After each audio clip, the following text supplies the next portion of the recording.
Yeah, thanks for the introduction. And I'm now going to talk about the dark side of privacy.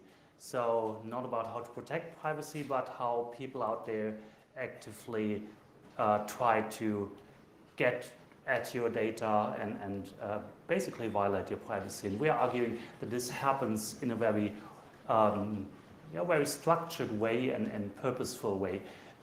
Whenever you go to many websites or use apps or whatever. And this is joint work with my colleagues from the computer science and psychology at Ulm University, and I'm from Kargl. So actually, I'm not going to tell you a lot of new stuff in this talk, because what I'm going to tell you about is what you experience every day when you go to the internet, when you use apps on your smartphone. And I've picked one example, and I don't want to particularly blame TripAdvisor here. This is really just one example of millions that we have that we could have chosen. And when you open the TripAdvisor app on your smartphone, it looks like something like this. And I mean, if you look at the whole screen design, it looks like you have to sign in, right? Or to create an account so that you can use the app. You can also skip it, but this is carefully hidden up here at the top. And it also looks like the preferred way for you to use the app would be to either sign up with Google or with Facebook. And if you choose to use Facebook, your Facebook login, you will see in the small print that actually this app wants to get access to a lot of data. Yeah, your Facebook profile, your friends list, pictures, current location, current city, a lot of other things. So you may reconsider and say, okay, probably I'm not going to do this, and you may go back and find this little skip button. And if you press there, the next thing that happens is there is a pop-up telling you very clearly what you're going to miss if you don't create an account. Okay? And such things happen in many areas of IT.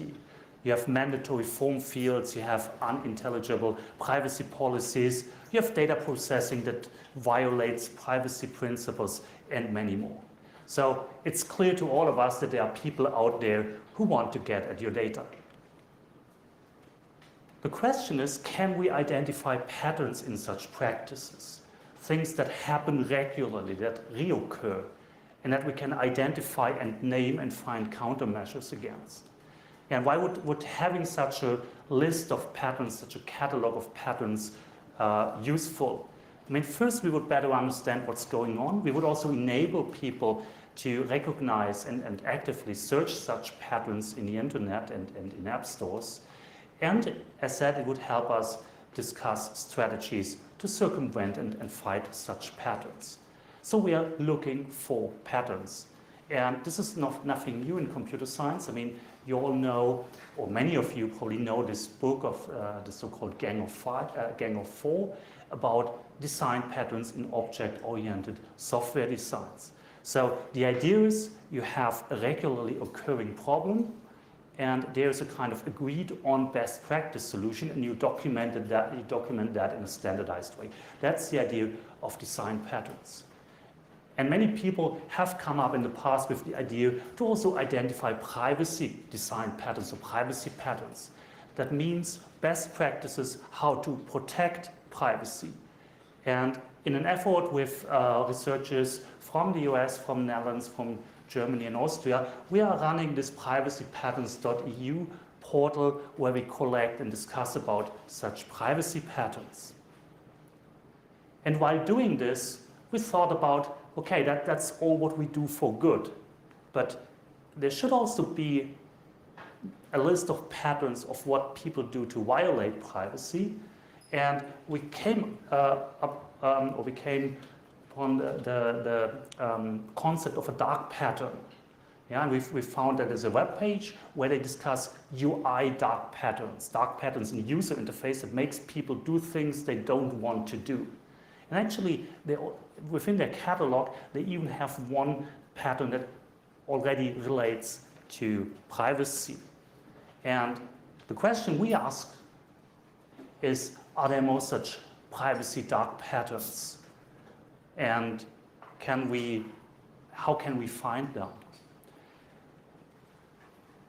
And if you look at patterns, privacy patterns, other patterns, you typically see that they happen on different levels of abstractions. In our field, I mean, we have privacy-enhancing technologies, which are something very specifically applied to solve a problem.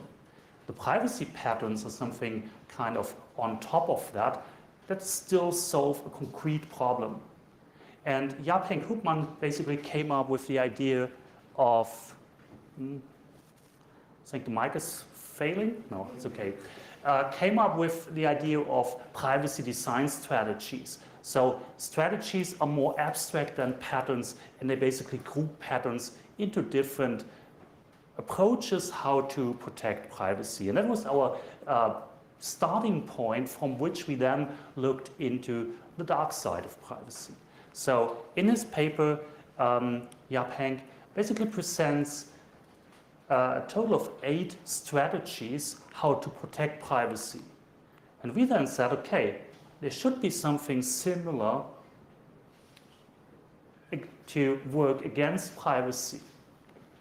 And we came up also with 8 dark strategies, privacy dark strategies. And I want to go with you through this whole list. So very often you find websites, you find apps that collect more data than they should to fulfill their purpose. And we call this the maximize strategy.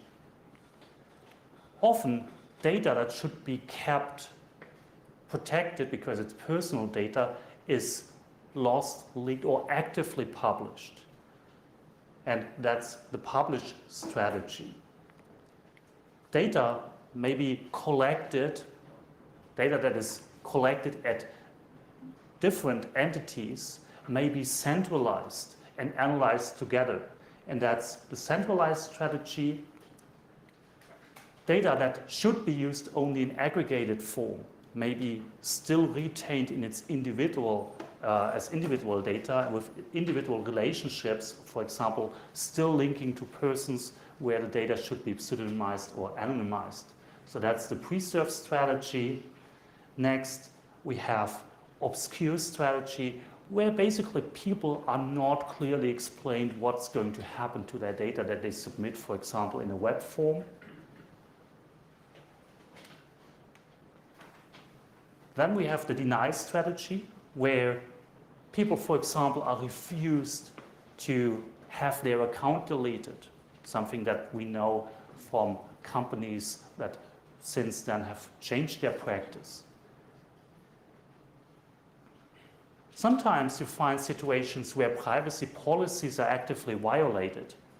So in the privacy policy, there's a statement that the data would be used for X, but in fact, it would be used for Y. And what you also find quite regularly are strategies that is a strategy that we call fake. So people basically claim that they have proper privacy protection. For example, there are these fake privacy seals that you find on some web page that are completely meaningless, but still make people believe that their data is in good hands, so they will willingly fill in all kinds of information. So those are our 8 privacy dark strategies. And with this, we then started to search for specific privacy dark patterns. And the methodology we applied was basically looking at the top 50 apps in app stores from Google and Apple and the Alexa top 100 websites. And looking at the apps, browsing through the websites, we tried to find elements that would follow one or more of these strategies. And that's what we then call privacy dark pattern. And in the paper, we have a first set of 8 patterns that we describe, starting from address book leeching, bad defaults, etc. Privacy suckering actually is not our term, but that's from this dark patterns webpage. So that was the one privacy pattern they had, and so on. And for each of these patterns, we basically use a standardized template to describe these patterns.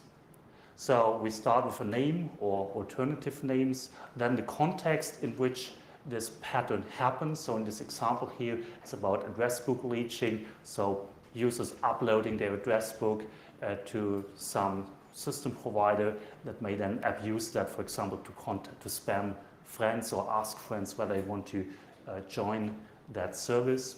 There's a detailed description. I had to shorten here a little bit.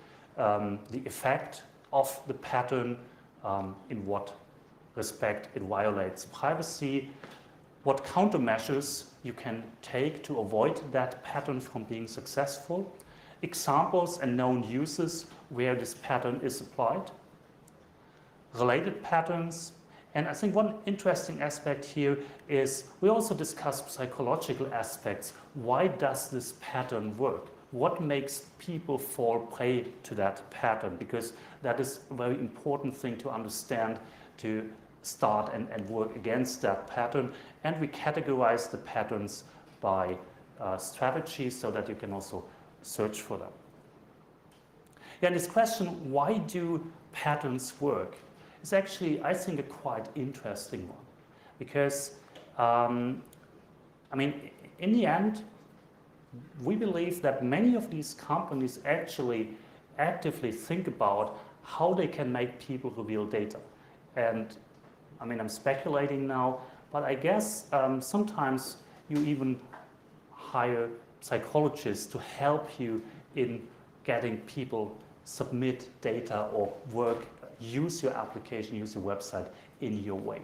And one explanation that we discussed in the paper is related to so-called System 2, System 1 thinking, which is a terminology that Daniel Kahneman came up with, Nobel Prize winner. And the idea is that when you are in System 2 mode, you actively think and you make rational decisions. However, in situations where you are in a hurry, for example, you may then switch to System 1 thinking, where you make intuitive decisions.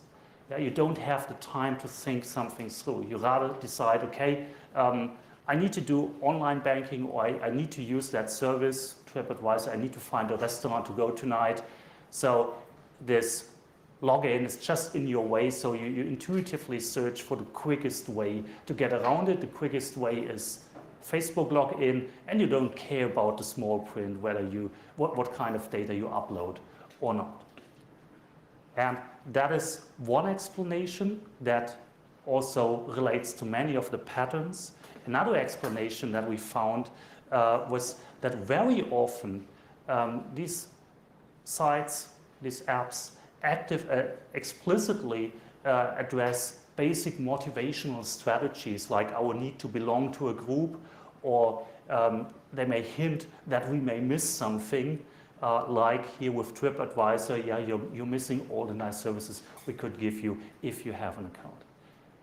Good. So we have started with a first collection of such patterns, and we now want to invite all of you to basically join us in this effort to find more of such dark patterns, to discuss about such dark patterns. And we have created a website, dark.privacy.eu. And basically you can look at those patterns that have longer descriptions than what we could put into the paper. But you can also add, for example, you can add more patterns, you can discuss patterns, you can vote on patterns which you like, which you don't like. And in order to create own content, you have to log in. However, we try to find the most unintrusive way for you to basically use our website. So it's basically just you enter an email address. It could be even a one-time email. You get emailed a password, and that's everything. We don't store any account data, I promise you. Thanks.